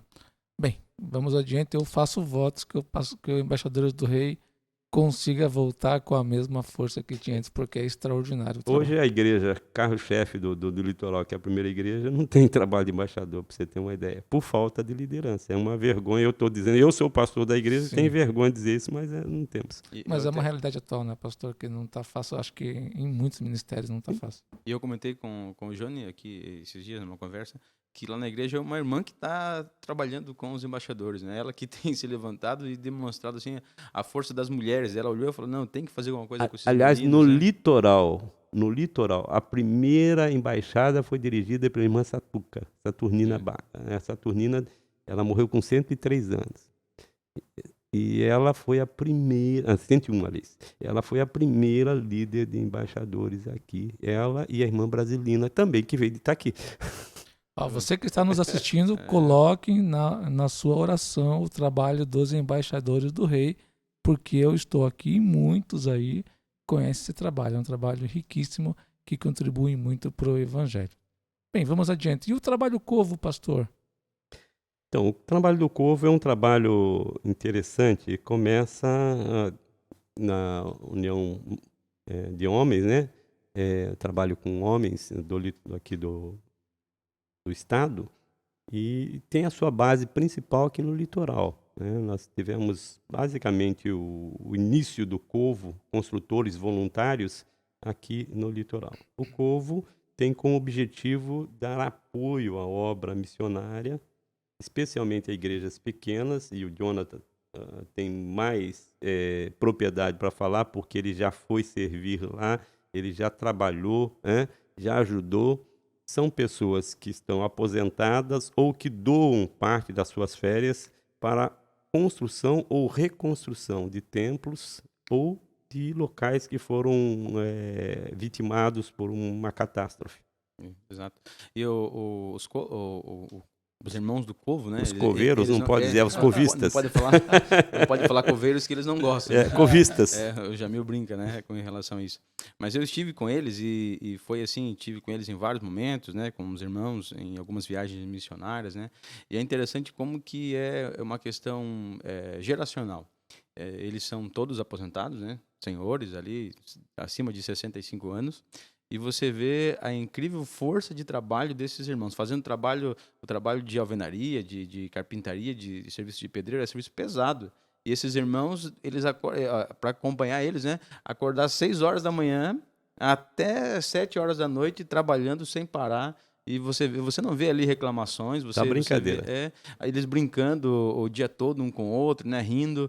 E eu vejo assim que a gente interpreta, né, aquela palavra quando ali no livro de Josué, né, e Josué com Caleb, eles falam que naquele momento em que eles estavam tomando posse da terra ali, eles eram tão fortes quanto eram na juventude, né? Aquela força era do Senhor que dava para eles conquistar aquela terra. E a gente vê isso nesses irmãos que estão ali aposentados, mas que eles não falam assim, eu vou ficar em casa, na minha cadeira, né, no sofá ali, eles estão trabalhando, né, com essa visão missionária e tem ajudado muita gente, muitas igrejas, também em desastres naturais, né? Você procurar aí no YouTube, você vai encontrar algumas reportagens a respeito desse grupo de irmãos ajudando em épocas de calamidade em vários lugares. E, pastor, algum outro trabalho que o pastor gostaria de destacar da Igreja Batista? Aqui no litoral nós temos o CAM, Centro de Apoio aos Marinheiros. Alcança. Tá? O CAM ele foi trazido para o litoral no final da década, no final do século passado, né? Foi em 1999, quando o pastor Damivan, vindo do Espírito Santo, veio com o objetivo de começar um trabalho com os marinheiros no porto. Na época ele me procurou e nós conseguimos fazer contato no porto, tal, e houve um interesse. E a Convenção Batista Brasileira também a paranaense se mostrou interessada, e aí então nós fizemos aí uma parceria. Então o CAM passou a ser um órgão da convenção. Nesse período, nós entramos em contato com a ITF, que é uma Federação Internacional do Trabalho, e a ITF ela, fez um convênio com a gente, ela doou o dinheiro para comprar a propriedade que hoje é nossa ali, em frente ao Correio, praticamente. Sim. Né? E com o objetivo de atendimento aos marinheiros. Então, hoje, com a mudança da política de atendimento no porto, ou seja, antes um navio demorava 36 horas a mais para ficar ali esperando o carregamento ou descarregamento. Hoje não, hoje 15 horas, hoje com a automação. Isso. Então hoje você não tem mais o número de marinheiro que tinha espalhado pela cidade. Qual era o objetivo do CAN na época? Era atender o marinheiro dando para ele uma casa fora da casa dele, onde ele poderia ficar, onde ele poderia ter uma internet para falar com a família, onde ele poderia ter um telefone para falar com a família, sem ser explorado. E tinha uma van disponível para isso. Só que a van, nós tínhamos sérios problemas com os taxistas, né? Claro. Os taxistas furaram o pneu, jogaram pedra, tivemos que botar a Polícia Federal no meio, porque os taxistas achavam que nós estávamos cobrando, e todo o trabalho é gratuito. Ou estávamos tirando o ganha-pão deles. Não tinha nenhum interesse de tirar ganha-pão de ninguém. Recentemente ainda teve um caso, né, de um missionário ser ali vilipendiado, né, xingado pelos quase que o carro foi pedrejado, né? Infelizmente, por quê? Porque acham que nós estamos ali tentando roubar dinheiro, ganhar dinheiro do marinheiro. Nós não temos nenhum interesse nisso, pelo contrário, nós pagamos para fazer isso. Entendi. Né? E hoje, por exemplo, como o marinheiro não vem mais para o centro da cidade, não tem mais a necessidade do centro ali, da internet ou do telefone, a casa, que ficou muito grande para atendimento, foi alugada, e com o aluguel da casa a gente paga os capelães. Entendi. Tá? Antes a casa era para uso do marinheiro, mas não vem. Então, você imagina só, você manter uma estrutura como aquela, né? Para atender 5 marinheiros, 6 marinheiros por mês. Não dá. Verdade. Antes a gente atendia a média de 200 quase por dia. Né? Eu lembro, pastor, que eu fui um dia lá e eu vi um trabalho muito legal, podemos assim dizer, né? Um capelão pregando em inglês ali para, né, os marinheiros. Eu falei, que trabalho fantástico. Isso é só um pedacinho. Quando um marinheiro é preso, quem vai ser o intérprete do marinheiro na Polícia Federal é o nosso capelão. Entendi. Se há problemas com a família, quem vai estar fazendo essa intermediação entre a família e o marinheiro é o capelão. Além de levar o evangelho, ajuda. E outro objetivo era tirar o marinheiro da área de prostituição. Ele tendo um local onde ele pudesse jogar, onde ele pudesse ter televisão, onde ele pudesse ter um espaço tranquilo, ele não precisaria ir para a zona ou para a área de prostituição. Acho que também uma coisa importante a gente ressaltar, né, pastor Nivaldo e Johnny, que algumas leis, elas vêm para atrapalhar o trabalho do capelão, né? Porque eu lembro que ficou um tempo sem poder entrar ali por causa de algumas regras e tal, e o direito a ser acompanhado, né, um direito importante, né, do marinheiro, né, ter esse acompanhamento do capelão. Mas realmente acho que a gente percebe que muitas vezes as nossas leis elas não ajudam a gente. O Brasil ele quebra a lei principal, porque na verdade quem deveria estar fazendo trabalho de capelania, inclusive pagar o trabalho de capelania, é o próprio governo federal. É o Estado. Porque o Estado tem na sua lei exatamente isso. O acordo que fez com a ITF ou com os trabalhadores marítimos, isso assinado na década de 80, 1986, né? Exatamente de que daria assistência religiosa aos marinheiros. Tá? E isso está sendo totalmente quebrado hoje, todo o trabalho religioso nas escolas, um trabalho como o CAN e os outros, né? Em face às novas, né, Olha, políticas, vamos assim a falar. tendência é piorar, tá? E a gente tem que entender o seguinte: é complicado quando você fala que o país, que o Estado é laico, né? Sim, Então ele é laico para algumas coisas, para as outras não. isso. Mas o problema maior não é esse. O problema maior é que principalmente a polarização política hoje vai empurrar a igreja ou para a esquerda ou para a direita. Tá? E igreja não tem nada a ver com ideologia.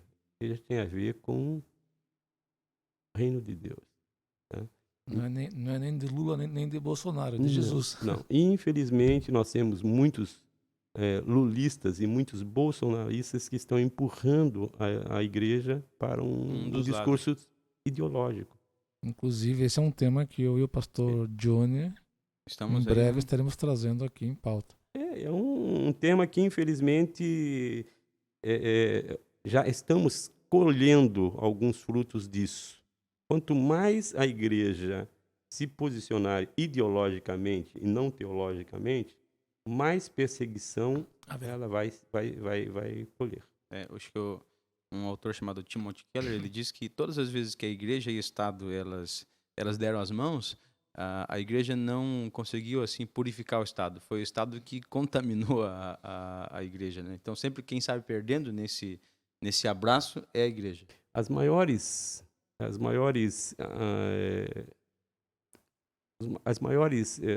problemas para a humanidade surgiram exatamente quando a política e religião se cruzaram. E não vou falar de igreja, estou falando aqui de religião no geral.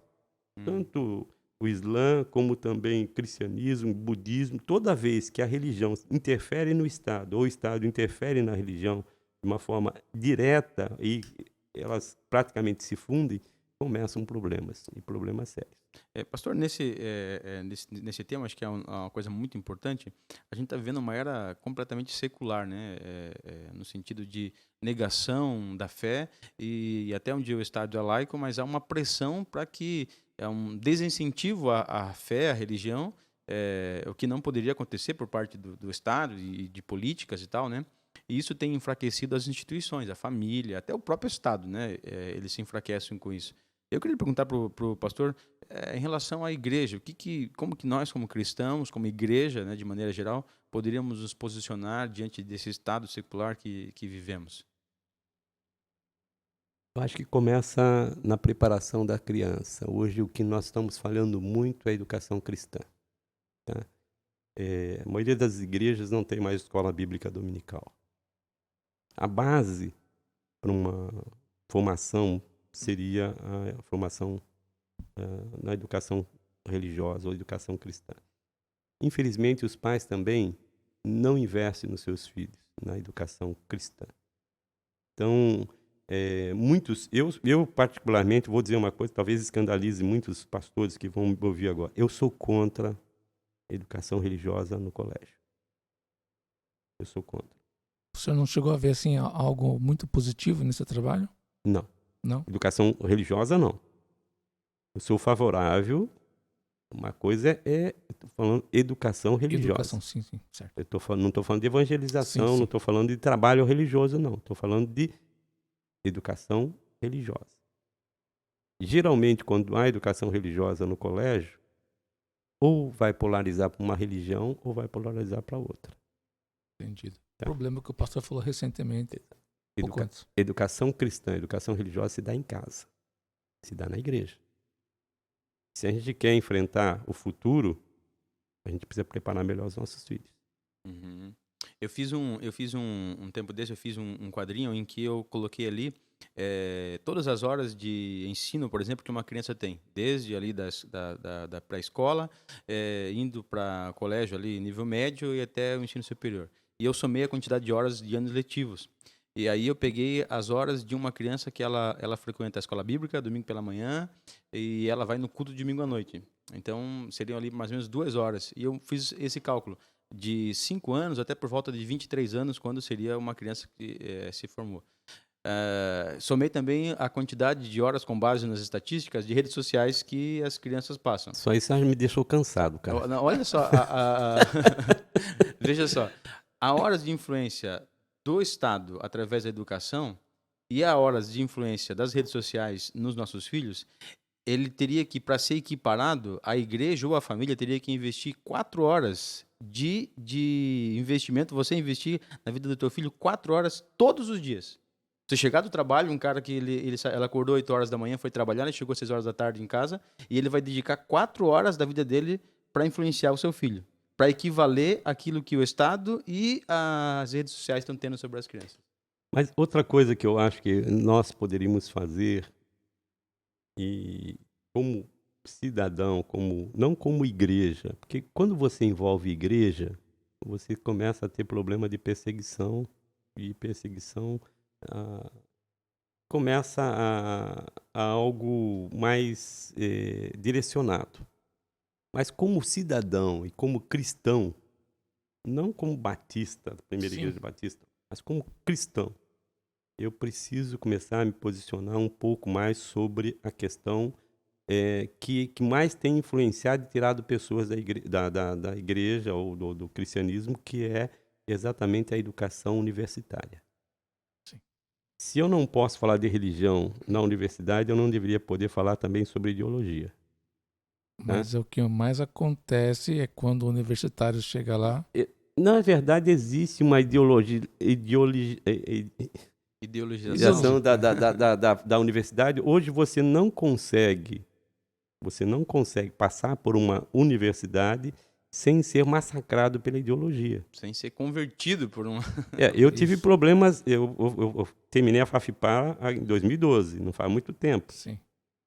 O que eu pude perceber é o seguinte: a ideologia de esquerda, ela tenta sufocar o aluno de todos os jeitos, de todos os lados. 80% dos professores têm no DNA deles ideologia de esquerda. E tenta enfiar isso goela abaixo a você. Eu escuto pelo menos algumas pessoas falando, jovens universitários, falando da perseguição dentro das universidades. Já no primeiro ano já é um ano muito sufocante, principalmente se o aluno não for da ideologia, né, pró-esquerda. Eu tive facilidade na FAFIPA, por quê? Porque eu já era formado, já estava trabalhando, eu não ia depender do diploma para poder viver. Então, quando eu discordava do professor, eu discordava. Se ele quisesse me dar 0, que me desse. Né? Mas a maioria dos alunos dizia assim: não, se você disser isso, você vai ser reprovado. E teve um professor que tentou exatamente me calar numa sala de aula, falou um monte de coisa contra a religião, e aí tentou me calar numa sala de aula e eu empeitei ele. Falei: não é bem assim não, você está aqui para dar aula, você não está aqui para fazer política. E tem uma questão muito importante, né? Se você não estudar o marxismo, você não passa em filosofia. Simples assim. Agora, você ensina a teoria da evolução, mas não ensina a teoria da criação. Tem um lado, né? Um posicionamento... Objeção a um lado. Então, tudo bem, ensine a evolução, mas ensine a criação junto. Sim. Né? Afinal de contas, 80% do brasileiro é declarado cristão. Católico, evangélico, são considerados cristãos. Então, respeite, pelo menos, o posicionamento desses cristãos. E sem levar em consideração aqui a benfeitoria que a área religiosa, vamos assim dizer, contribuiu para o país, né? Mundialmente. Sim. Você vê só, vamos para a recente perseguição aqui em Paranaguá. desse grupo que trabalhava, acho que é Connect, né? Connection School. Isso. Então. Lalico. Um grupo que trabalha com a questão da depressão e faz um trabalho fantástico. Extraordinário. Aí, de repente, tem uma denúncia no Ministério Público por um grupo de professores de linha vermelha, né, para tentar desmoralizar o trabalho, dizendo que o trabalho era uma forma de evangelização. A gente sabe quantos alunos foram ajudados nesse processo. Tá? Uma vez eu fui para uma reunião aí no setor público, né, e um dos técnicos que estavam lá começaram a criticar os centros de recuperação evangélica. Eu falei, escuta, você é técnico na área, não vou nem dizer a área para depois... Sim. Você é técnico nessa área. Quantos jovens você ajudou e quantos você já recuperou? Eu falei, pois é, eu tenho estatísticas aqui dessa instituição e da minha igreja. Quantas pessoas a gente já recuperou que estão aí na sociedade ganhando? Pastor, dentro dessa sua fala, o senhor citou que 80%, né, dos brasileiros são cristãos, né, entre católicos e evangélicos. Ainda que muitos sejam declarados apenas, mas são. Sim. Pois é. Aí a minha questão é como que a gente chega nesse ponto, né, de a perseguição não é aberta, mas ela existe, uma pressão muito forte, né? Será que a gente em algum momento deu uma cochilada aí, eles... Não, você vai ver que infelizmente há muitos cristãos nominais que não sabem distinguir entre a mão direita e a mão esquerda. Um religiosismo, no sentido Exatamente. Assim só. Eu conheço cristãos que estão aí pegando a bandeira do Partido Comunista e é dele e pronto. Tem outros que estão pegando a bandeira do marxismo e pronto. Tem outros que estão... E se dizem cristãos. Aí quando você começa a pegar as defesas do marxismo ou do socialismo, seja qual área que for, que eu não quero defender a direita também, porque se você pegar também... o outro lado também tem as coisas equivocadas. Se você pegar o autoritarismo da direita, é tão ruim, tão maléfico quanto os países, as ideologias de esquerda. Então, toda polarização é perigosa. Então, isso é um problema. Na teologia é assim. Um dia um garoto chegou para mim e falou assim, pastor, você é calvinista ou arminiano? Eu falei, nenhum, nem outro. Um e o outro. Ele falou, como assim? Eu falei, eu sou calvinista e sou arminiano.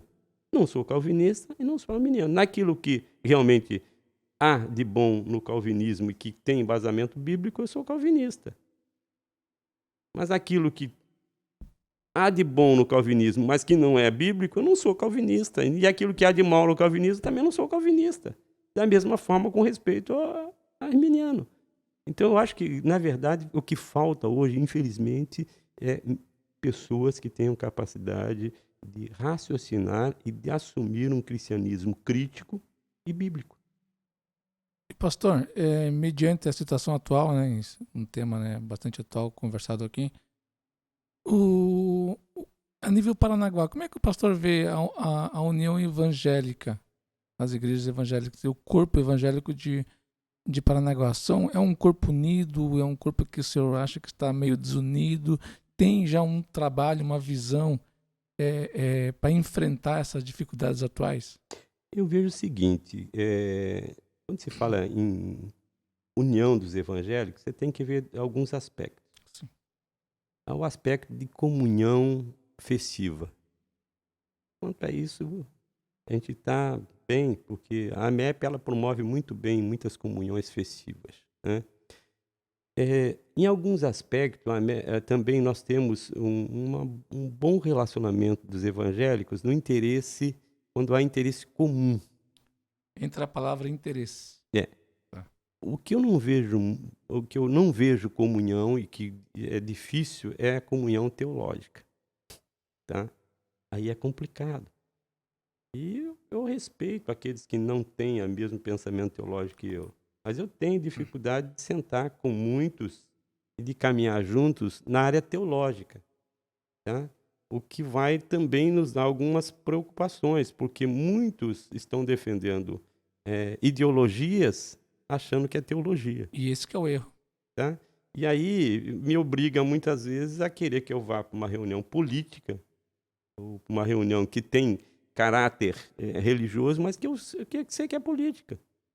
Que está promovendo esse ou aquele candidato, ou então que tem interesse de me cooptar para que eu possa estar promovendo isso. Então, muitas vezes eu me isolo, porque eu não quero, de forma alguma, ser mais um na multidão gritando aquilo que, na verdade, não é para que eu faça. A minha área é teológica, eu vou continuar na teológica. Sou pastor, eu vou continuar sendo pastor. Mas eu quero falar o seguinte, tem objetivos em comum. Avançar no evangelho, Sim. lutar contra esses movimentos que estão acabando com a base da igreja na questão do conservadorismo. Isso deveria ser uma luta em comum. Eu achei fantástico o período que o pastor Maurici ficou à frente da MEP. Não desmerecendo os demais presidentes. Mas, em particular, o pastor Maurici. Pessoa sóbria. Pessoa que focou muito naquilo que é o interesse comum, principalmente durante a pandemia. Foi excelente. Enquanto muitos queriam simplesmente que a igreja se abrisse, só por se abrir, para dizer para não. A gente tem que compreender, nós passamos um período difícil de pandemia aí, que nós tínhamos que dar a nossa cota de contribuição também. Vai acusar a perseguição à igreja no momento em que não está fechada só a igreja, está fechada a escola, está fechada isso, está fechada aquilo. Ah, perseguição à igreja. Não foi perseguição à igreja. Pediu para fechar, para não abrir o templo, porque também estava fechada a escola. Foi perseguição à escola? Não foi. Claro. Foi perseguição a determinados outros setores, indústria, disso e aquilo? Não foi. É um momento de calamidade pública. É um momento que todo mundo tem que contribuir. E eu achei que o pastor Maurici e a sua diretoria foi de uma sabedoria tremenda, embora alguns, muitas vezes, tentando forçar a barra para levar para outro lado e ele tentando equilibrar os dois lados. Isso, sim, é união e é posicionamento. Né? Precisava intervir, precisava falar com o prefeito? Vamos lá falar com o prefeito. E a gente, embora muitos viram isso num aspecto político, eu não vi como aspecto político. Esse é o papel. Na verdade, acho que eu estava falando com o João esses dias, que esse é a essência da política, Sim. né? Você dialogar para o bem público, né? Para o bem da cidade, né? Mas, pastor, acho que o senhor entrou nessa questão da pandemia, da gestão como um todo. E uma das coisas que a gente tem visto é que vai acabar a pandemia, nós vamos ser melhores, né? A pandemia trouxe um sentimento melhor e tal. E aí, meio que acaba a pandemia, nós temos já uma guerra, né? E o que as pessoas estão vivendo é uma desilusão, um pessimismo, né? Muitas pessoas com problemas emocionais, né? Essa semana ainda uma irmã me mandou mensagem pedindo oração pela saúde emocional dela, da família dela e tal. Muitas pessoas sofrendo nesse sentido, né? O que o pastor teria para falar até de encorajamento para as pessoas que estão vivendo esse momento com tristeza, né? Depressivas, com a questão do mundo como um todo, né? Pandemia, guerra. Se nós olharmos para o livro de Apocalipse, que muitos veem como um livro horrível, né? Escatológico, eu vejo o Apocalipse como um livro de alento. Né? Uma igreja que está sofrida, uma igreja que está sendo perseguida, uma igreja que está sem esperança, uma igreja que está... Não, todas as igrejas. Sim. Todas elas de Apocalipse, você vai ver, há toda uma perseguição. A maioria delas estão num local onde o Império Romano está dominando. Há cartas onde está lá claramente, você está onde Satanás, onde está o trono de Satanás. Nós vivemos um momento da história, não é para os evangélicos apenas, da história, da humanidade. O maior índice de depressão, né? As pessoas estão ansiosas, as pessoas vivem inseguras, as pessoas estão passando por momentos difíceis. Qual é a mensagem de Apocalipse? Digno é o Cordeiro que foi morto. E quem crer nele, vencerá com ele, e com ele reinará. O grande problema nosso é que nós estamos tirando o foco do Cordeiro que foi morto e colocando o foco nos problemas e nas instituições. E olhando muito para a área física, ao invés e menos para a área espiritual também. Sim, mas no momento que você tira o foco do Cordeiro, você vai colocar Sempre outra coisa vai acabar tomando o lugar, né? Sim. O grande problema da igreja é o afastamento espiritual. O que a gente fala para o crente nesse momento? Olha, digno é o cordeiro que foi morto. Volte os olhos para ele novamente. Quando você reclamar que a coisa está feia, veja o sofrimento que Jesus Cristo passou na cruz. Olhe um pouquinho para lá. O quanto ele pagou por você. Entende? O outro problema que a gente tem na atualidade, né, é essa escatologia que a gente vê aí, aguada. Uma escatologia que, na verdade, não tem consistência. As pessoas estão desesperadas porque, para muitos, chegou o final dos tempos. Outros, na verdade, estão desesperados porque têm a visão de que a besta é fulano, ou que a besta é ciclano, tal. E pega o livro de Apocalipse como uma base para essa teologia que leva ao desespero. Né? Esse é o momento da igreja pensar o seguinte: na hora que acabar o mundo, né, tiver que chegar, eu tenho convicção, eu tenho esperança, eu posso crer no amanhã porque ele vive. Não é essa a nossa mensagem? Então, se eu perder a esperança, bom, então ele não vive. Quer dizer, por cristão, ainda que aconteça o pior, que seria a nossa morte, fim do mundo, se ele tem a convicção de que realmente o Cordeiro foi morto, mas ressuscitou, né? Ainda que aquilo seja o pior, é o melhor para a gente, porque nós entramos em uma outra... Com certeza. Exatamente. Com certeza. O problema maior que eu vejo hoje da humanidade é que ela perdeu o foco. E uma coisa muito importante a comentar, entendo eu, é que está faltando muita base bíblica e entraram algumas teologias como a da prosperidade, teologia do afago, do seu ego. Tudo isso contribuiu muito para um nível de conhecimento de evangélicos muito raso, né? muito fraco e sem a visão de vida do que é o evangelho, do que é aquilo que nós pregamos, né, pastor? Você vê só, minha esposa outro dia perguntou com respeito à teologia, né? Ela falou, você não quer que eu compre alguns livros de teologia novos para você? Eu falei, não, eu tenho os velhos. Esses são os bons. É interessante. O livro de teologia, quanto mais velho, ele é melhor. Mais raiz. Teologia segura. Tá? Na área de filosofia, quanto mais atualizada, é melhor. Você tem um contexto geral. Mais abrangente. É mais abrangente porque fala da atualidade. Sim. A teologia não fala da atualidade somente. A teologia fala mais do passado acerca de Deus, de quem é Deus. Não existe em Deus variação. Se não existe sombra de variação, você não pode também achar que uma teologia você vai ficar renovando ela, porque você não vai renovar Deus. Sim. Você pode, no máximo, renovar a eclesiologia. Você pode, no máximo, ver a questão da antropologia. No máximo, você pode... Algumas áreas da sociologia que enfocam... Mas a teologia em si é Deus. Deus não muda. A essência permanece a mesma. Então, não dá para você mudar a essência da teologia, que é Cristo, que é Deus. O que nós temos visto hoje é muita teologia tentando mudar a essência. Tá? Aí dá nisso. E lembrando que o Cânon fechou no ensino dos apóstolos exatamente para conservar aquilo que veio de Cristo, né? Então, obviamente, o que o pastor falou tem toda a ligação. Quanto mais para trás, melhor, vamos assim dizer.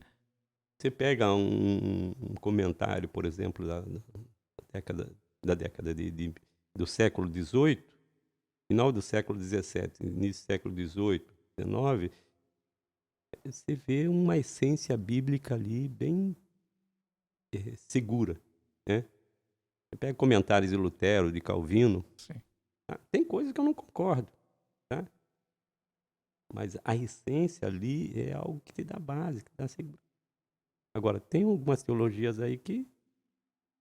Entronizar o homem, né? Sim. Principalmente quando você pega essas teologias que começam a pensar numa modernização, inclusive das Sagradas Escrituras, que acha que a Escritura está defasada, que precisa... Aí você começa com um problema sério. E, pastor, Uma outra pergunta muito importante o futuro da igreja vem dos adolescentes, vem das crianças, vem dos jovens, adolescentes, e obviamente que esses são os mais atacados por essa legalidade, politização atual. Eu tenho observado que a igreja tem sofrido bastante com isso, porque o ataque secular é algo muito devastador, muito rápido. Ele trabalha de uma forma muito abrangente, como é que se diz? Conduz muito a juventude. Na opinião do pastor, o que a igreja de Cristo, deveria começar a pensar em fazer, ou se já tem algum bom trabalho em andamento para começar a combater um pouco isso? Porque se não começar um trabalho mais efetivo contra o mal, contra a destruição de valores, obviamente que a igreja vai pagar um preço muito alto mais para frente um pouco. O que o pastor poderia dizer a esse respeito? Bom, se você pegar a Europa, a igreja não existe mais na Europa. Pós-cristã já. Então, se você e lá foi o berço Sim. de missões. De lá que saiu a maioria do trabalho missionário no mundo, saiu da Europa. Sim. Se pegar os Estados Unidos hoje, apesar do número de igrejas evangélicas que tem lá, estão precisando ser evangelizados. E se você olhar para o Brasil está começando, o Brasil ainda é a esperança do mundo no setor missiológico. Tá? A pandemia, ela trouxe um problema sério para a gente, que é esse repensar o culto presencial. Muitas pessoas, o culto presencial deixou de ser algo importante. A base da igreja é comunhão. E eu não vejo comunhão online. Certo. A base da igreja é o ensino. Isso você pode fazer, mas se você for como eu tenho dificuldade em ensino à distância. Eu tenho dificuldade. Tá? Eu sou uma pessoa que tem uma mente muito dispersiva. Eu sou muito mais de pegar o livro e ler o livro, de riscar, de anotar, do que eu pegar no celular e ficar procurando. Tem garotada que gosta disso, que faz isso com uma facilidade. Mas pode dizer que 15% da população tem essa facilidade, ou até menos. Não é todo mundo que tem, não. Tá? Daqui para frente o ensino à distância, concordo, não tem volta. Vai ser ensino à distância, sim. Mas a igreja, como igreja, a base dela, no sentido de relacionamento, no sentido de vida, é a comunhão presencial. Quebrando isso, praticamente... Nisso a pandemia contribuiu negativamente. A segunda coisa que a gente precisa você falou de se tem algum instrumento. Eu digo para você, a Escola Bíblica Dominical, ela é e foi no passado um instrumento fundamental. Hoje, vamos modernizar. Tudo bem, você pode modernizar, você pode fazer ela no sábado, no domingo, segunda, terça, quarta, né? Tempos atrás eu dizia que não. Hoje eu posso até dizer isso. Eu acho que hoje, com toda essa reviravolta da pandemia, hoje não dá mais para você ficar dentro do quadradinho. Talvez Deus tenha até permitido isso para a gente repensar muita coisa. Mas, por outro lado, o que a gente percebe é que muita gente abandonou aquilo que lhe dava base e sustento. Às vezes, o que alimentava e segurava o jovem é, como você disse, embaixadores do rei, mensageiros do rei, que dava princípios e valores. Essas organizações foram deixando de existir, principalmente no meio batista. Nas outras denominações, não sei quais foram, mas muitas delas deixaram de existir. E o que eu percebo hoje é um cristianismo água com açúcar. A formação teológica é fundamental. As nossas escolas de ensino teológico hoje têm sido um horror. Para você ter uma ideia, você pega uma universidade não cristã, dando teologia cristã, teologia evangélica, tá? Quem está ensinando teologia evangélica? Um cara que nunca passou por um banco de uma igreja, que nunca se converteu. Está ensinando. Tá? Sem contar a politização. Outro dia um camarada virou para mim e falou assim, eu sou formado para tal universidade, não vou nem citar o nome aqui, né? Tal universidade. Tá bom, vamos sentar para conversar. Eu e Johnny, nós temos feito aí concílio de pastores. Os batistas levam muito a sério isso. Nesses últimos concílios a gente tem tido vergonha.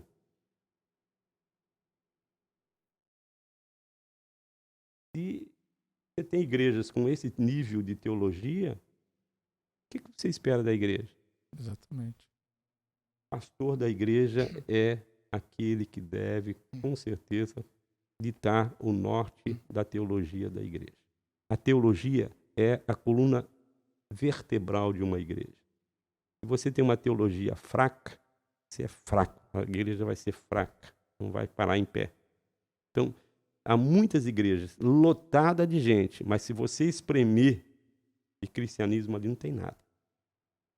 Então, o que a gente espera um pouco mais para frente é a coisa piorar cada vez mais.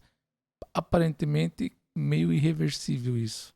Com o ensino à distância, da maneira como o MEC colocou teologia agora, tá? Hoje, as pessoas, para você ter uma ideia, vamos pegar a Igreja Batista. Se o Jonathan quisesse ir para o seminário, para ser pastor, o que a gente fez com ele e com outros na primeira igreja? Pelo menos é assim que nós fazemos. Eu queria estudar. Tá bom. Você quer? Tá. Então nós vamos comunicar à igreja. A igreja reconhece que o Jonathan é vocacionado? Reconhece. Então tá bom. Você vai ficar 1 ano em observação pela igreja. Depois de 1 ano, a gente vota se o Jonathan vai no ano seguinte para o seminário. Aí ele vai. A igreja ajuda ele financeiramente, inclusive. Aí ele se forma depois de 4 anos. Agora, ele vai passar por um concílio. A igreja, se vê que ele realmente continua na vocação, continua no ideal, a igreja convoca o concílio, vem os pastores, faz o exame, né? Se ele passa no exame, a igreja então... E outra, a igreja só pede o exame dele se a igreja tem uma área para ele trabalhar, ou então que se ele foi convidado para uma outra igreja. A gente não vai consagrar uma pessoa simplesmente por consagrar. Hoje, me desculpe, hoje os colegas não de linha batista consagram as mulheres como sendo pastoras. Onde que diz que mulher de pastor é pastor? Não tem nenhuma... Entende? Se ela quer ser pastor, então vai se formar, vai correr atrás, vai lutar, vai ter formação. Principalmente com as questões atuais, aí exige muita firmeza, muita teologia. Outra coisa, vamos consagrar fulano. O cara nunca fez nada, nunca ganhou uma alma para Cristo, está consagrando ele como pastor, não conhece nada de teologia, nunca leu. Se pegar realmente quantos livros da Bíblia ele leu, nunca leu nem um livro da Bíblia. E que o que vai acontecer lá na ponta é que, diante da complexidade que o mundo que a gente vive hoje, esse pastor, esse teólogo, ele não vai ter respostas para dar às pessoas, né? E aí que entra naquilo que o pastor falou, realmente, de um cristianismo, né, sem raso, um sal que realmente não salga, né? Que perdeu sua capacidade, né? Mas, pastor, como diria, eu acho que nessa sua análise, né, eu diria aqui no nosso linguajar do litoral, o senhor matou a pau, né, nessa sua análise, né, que realmente acho que o nosso problema são os cristãos só dito nominais, né, mas que recado que o senhor poderia dar, né, às pessoas que estão acompanhando a gente nesse projeto do Jônio aqui, do podcast, né, e vão estar ouvindo aí, assistindo a gente, um recado de esperança para essa geração que está chegando aí, que daqui a pouco, né, nós vamos passar o bastão para eles, né? O que o pastor poderia encerrar dizendo, né, como pastor da primeira igreja batista de Paranaguá, essa nova geração? Começaria dizendo que Jesus Cristo é o mesmo ontem, hoje e o será eternamente. Amém. Jesus não mudou. Tá? E se pararmos para pensar bem, os problemas que nós enfrentamos hoje, talvez de forma diferente as gerações passadas também enfrentaram. Quando eu citei Apocalipse como um livro de consolo e não como um livro de escatologia apenas, né? Eu digo o seguinte, que o mesmo Cristo que esteve lá com aqueles irmãos que foram jogados para os leões, né? É o mesmo Cristo que está conosco hoje. E que nós não enfrentamos, nós batistas brasileiros ou qualquer outra denominação brasileira, não enfrentou perseguição nem parecida com aqueles cristãos do primeiro século.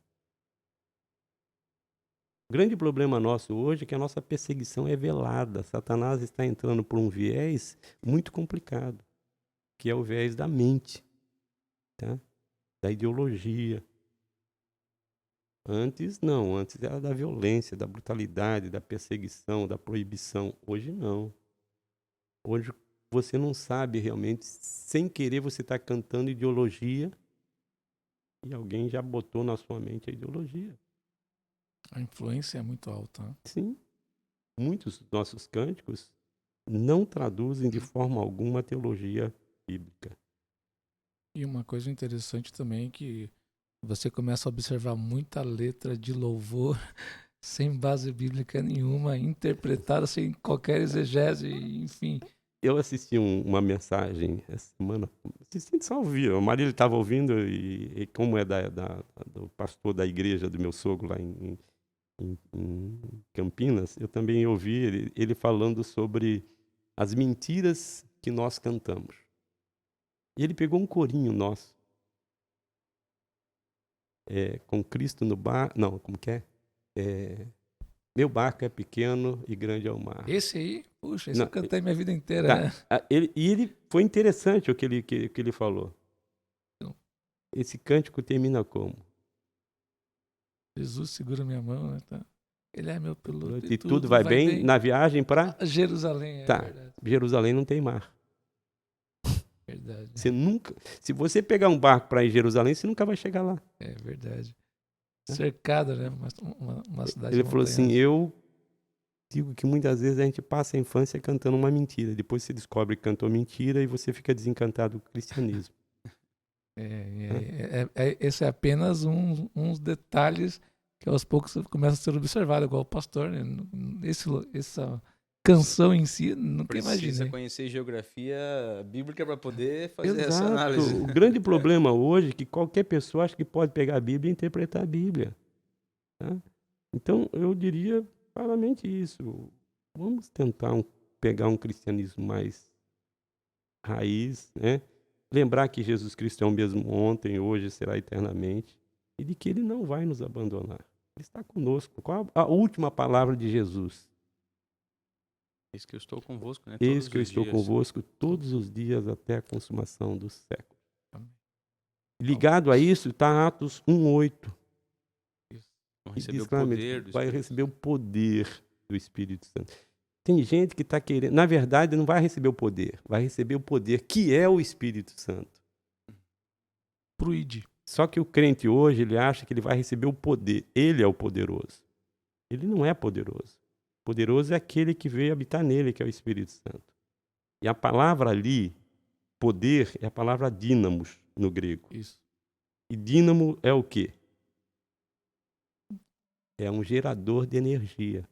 O Espírito Santo que você recebeu no dia da sua conversão, e aqueles crentes que creem numa segunda bênção, quer dizer, não receberam no dia da conversão, não sei se vão receber até Jesus Cristo voltar, né? Esse gerador de poder é ele que vai te capacitar para enfrentar a provação, para você ser testemunha tanto em Jerusalém, Judéia, Samaria, até os confins da terra. O pastor fala muito isso, né? De Atos 1:8, exatamente o que o pastor falou aqui, né? Em relação a poder, que as pessoas, infelizmente, entendem errado. E ele exatamente coloca essa colocação do pastor para o devido entendimento. Você não tem poder. Quem tem poder é o Espírito Santo que habita em você. O grande problema é que a gente está numa geração de super crentes que são super poderosos, mas sem a presença e a ação do Espírito Santo. Então, pastor, para encurtar, encerrar essa pergunta aí, devemos voltar ao evangelho raiz para poder lutar adequadamente contra o mal que está vindo contra a igreja. Eu diria, volte a crer que Cristo é o mesmo. Confie nele. A promessa dele é isso, que eu estou convosco todos os dias. E quando eu não estiver com vocês, mas eu vou enviar o Consolador, que é o Espírito Santo, João 14, 16 e 17. Ele vai ficar convosco para sempre. É ele que que vai nos dar capacidade. Mais à frente ele vai dizer para os discípulos, olha, esse Consolador que eu estou dando para vocês, ele vai fazer lembrar de todas as coisas que eu tenho ensinado para vocês, vai te ajudar. Coisa linda, o Espírito Santo operando na gente, trabalhando na gente. O que a gente percebe hoje é que as pessoas não têm já percebido desse poder que habita. É aquela história do camarada que foi viajar, ele era lá de Itaqui, e ele ia viajar, fazer um grande cruzeiro, né? Então ele levou um monte daquela broinha de mandioca, né? De aipim, né? Aí levou um monte daquela broinha. Goma, né? De goma, bolinha de goma. Aí chegou lá na hora do cruzeiro, no alto mar, né? Diz que ele olhava lá para dentro do restaurante, aquele todo mundo comendo. Ele olhava, pegava a carteira dele, abria, deve ser caro demais, guardava de novo e tal. Eu vou voltar lá para comer minhas broinhas lá no quarto. No quarto. Aí voltava para o quarto comer a broinha. Aí, segundo dia que ele já estava com uma fome miserável, só comendo broinha, né? Ia ficar 8 dias no mar. Aí o capitão encontrou ele e falou, rapaz, não vi você em nenhuma das nossas festas ainda. Ontem foi a abertura, você não... O que você está fazendo? Vamos lá, vamos jantar. Ele falou, não, isso deve ser muito caro para mim. Eu tenho olhado lá, toda aquela gente lá, mas aí eu não tenho dinheiro, eu trouxe pouco dinheiro. Se eu for comer aí, eu estou ferrado. Aí o capitão virou para ele e falou, rapaz, está tudo incluído na passagem que você já pagou. Aí está tudo de graça. Então, Jesus Cristo já nos deu tudo de graça. A gente continua pedindo migalhas e muitas vezes vai pedir para Satanás ainda. Esse que é o problema. É isso aí, pastor. Pastor Jonathan. Bênção, né? A gente ouvir essa palavra de quem tem experiência e a gente sempre ouvir esses conselhos ajuda a gente a repensar algumas coisas da nossa vida e alinhar melhor para viver cada vez melhor, né? A sabedoria dos antigos. É isso aí, né? O recado foi dado aí pelo pastor, com uma boa visão, a questão cristã, as batalhas de hoje que nós estamos tendo, todos em todas as eras tiveram algum tipo de batalha e não é novidade a batalha dos cristãos verdadeiros em nossos dias. Então, pastor Nivaldo, muito obrigado por ter aceitado o nosso convite, por estar aqui compartilhando um pouco do seu conhecimento, da sua visão, da instrução repassada às pessoas que irão assistir, aos nossos jovens, enfim, tantas pessoas em nossa cidade e Paranaguá fora que poderão se alimentar deste conteúdo. Muito obrigado mesmo, pastor Jonathan. Muito obrigado também por ter sido aqui o meu companheiro, né, nesse podcast aqui, que possa ter contribuído muito com a sua vida. Tá? Se você gostou, compartilhe, deixe o seu recado, se inscreva em nosso canal. E para encerrar, pastor Jonathan, quer deixar mais algum recadinho?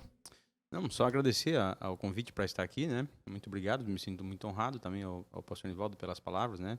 Creio que são ensinamentos aí realmente preciosos para a gente, né? Sempre muito bom ouvir.